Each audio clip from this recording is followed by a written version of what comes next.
Manipur gi Rajya Sabha gi member khanbagi Mikhal July ngakpigani June gi 19 da pangthoklagani Manipur yauna Rajya Sabha gi member kungamani khananaba schedule lauthokre ozamasi akoigi hojik lairiba akoigi Rajya Sabha gi MP akoigi Leisemba Suna Jawba masi asi akoigi BJP dagi mai pakhibani handaksu mahapu adumak mirep oihengadra natraga atopa mioi ama akoigi khalakani haina khanbi roza gi mot kamai thamini akoi ngasi gi ayuki paper sing tawang paper sing sum nain matamda yamna nong ba paw mayam su dum yauri ko hauji koina kainogi Rajya Sabha MP na thabak khari tawjagi bani adu kharasu tawning badi dum phawri haba pot pirei nakalamorom da akoi atop paper sing course sing da hauji oriba Rajya Sabha gi MP Leisemba Suna Jawba ji pamlak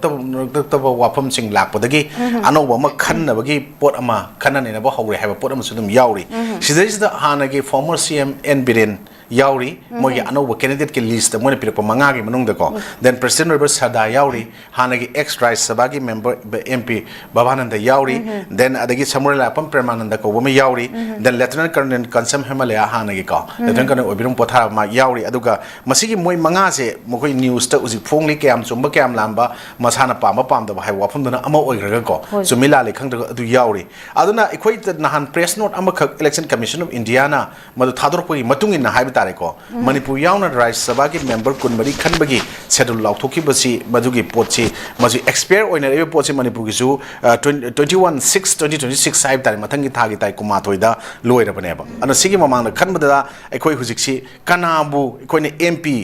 mirep oina puthokadage haibaji mihut oina Rajya Sabha gi haibaji so wang ama oiraga leiri hena ngasi khabar sing dum yaureba ana madugi state sing dugi manungda uji yaureba sing je kana no hai kanda Andhra Pradesh Gujarat Jharkhand Madhya Pradesh Manipur Meghalaya Rajasthan Arunachal Pradesh Karnataka amadi Mizoram ni adu yamna ngai ibse ekoina masigi mayam sida ekoi gi handaki election je yamna sathi ba numit am tai kaino June 18 da ma 2026 ki June 18 haibe Thursday numit sida ekoi election ji tai sine ekoina Manipur gi adugumba yamna iho yamna sathi ba iho mu oigi ba ngasi di yamna makeup mero khong na thangi ba numit amada election ta ba je masi yam nuai ta ba masu phawi ko adu masi kaimta ekoi kaino de khaningai di leite poll je moi manung da khanjar ga thak ke do poni Rajya Sabha gi hypes ko and issue of notification je 1st June 2026 Monday numit tare last date of making nomination 8 June 2026 Monday adaga scrutiny of nomination 9 June 26 last date of withdrawal of candidate 11 June adaga date of poll na 18 tare our polls in 9 to 4 p.m. adugi pot p moina madugi adagi counting of votes is June 18 26 5 p.m. dagi dum hauduriba haidi adugi numita dum khangdoni aduna that before election shall be completed na 20 June gi mamang sida lotion gadam ne MP ne khoi jo 18 da tae ko adu sigi position mai lei aduna ekoi gi Rajya Sabha gi MP ekoi gi kanano orakani ekoi khangbang amde aduna ekoi masigi potse ekoi manung da hojik chayna ba charang na ba mayam ama chamam na ba leibuni na ko masigi ruling marak tagi ko hayeng ama thagalaga tasengna opposition gi manga leide amaga thagalaga ko somna kan opposition gi manga ro support tok chalaga chaki jo kana khangni tamngam banate na ai thamjaningi aduna Manipur gi laibak se political parties sing institutions sing leaders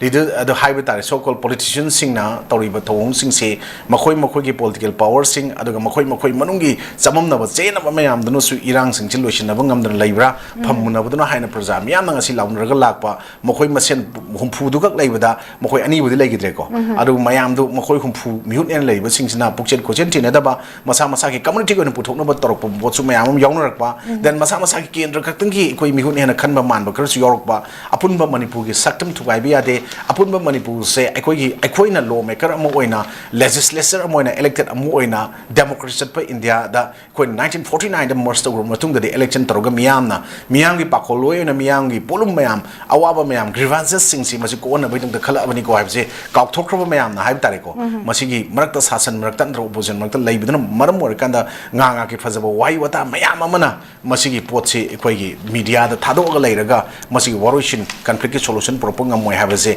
khanda da ba man ba ma yawbuni na ta sen hujiki election Rajya Sabha gi torko da mikal mihut khalaka da pot si da su ko hujikti tammangam da pot ama la ai thamjaninge aduna ekoi ta sengna ekoi ta sengni smartphone ma paira kan smart people ma oide isa han smart oi ma thau tai na hek haina ba pot che swai ning jengai and smart oi ba oi da bagi wafam thangra kan da aujik Rajya Sabha gi MP khalakpa matam da elected mayam sina khalaga thar ki doini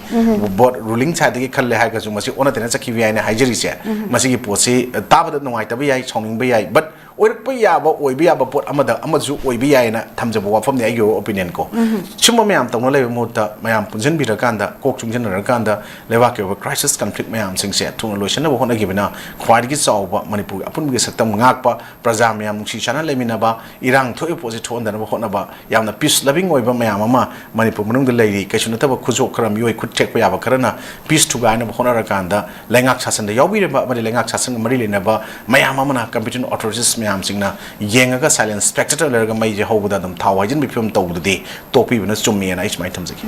याम चुम्बा हमनेजा ओजा मथंगदा खोय अमुक लाक्सगे खोगी